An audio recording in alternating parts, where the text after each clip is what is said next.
Mile High cleaner, first you want to rinse it out with hot water.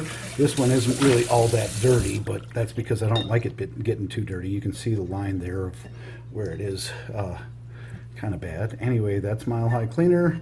You squirt a little bit inside there. You grab the Cannamag, drop in the shuttle. Now you can scrub using that little reservoir of product down there. You scrub up and down through it all, distribute it through all the resin that's on there. And if you're doing this daily, this is literally how quickly it goes. I mean, I'm not playing any games here. This is pretty fast, you know, it really is. So that's done. Now we take a little bit of detergent. Oh, I should put it in this side, sorry. And now you work the detergent back through. Don't lose the shuttle. Anyway, that goes very fast as well. And just make sure you get every little bit and distribute it throughout.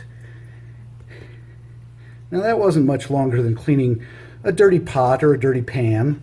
And when you consider that your bong is not much different than a dirty pot or pan, this is pretty much the same thing as what you do. And I am fairly sure you would never eat from a dirty pot or pan. But you'd be willing to smoke from a dirty bong? Okay, so that's done. I am now going to shake this up and rinse it out. Now, I again admit it wasn't all that dirty, and I am going to, by the way, use my double-ended bong brush on the upper level, because that's always smart. Anyway, take a little bit of the detergent, clean the exterior. Now, granted, the bong wasn't that dirty to begin with, but this isn't whether or not you can get it as dirty as hell. It isn't whether or not your lungs can take the disgusting smell of resin, or your nose can take it.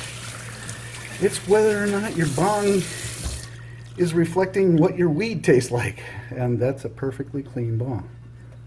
Okay.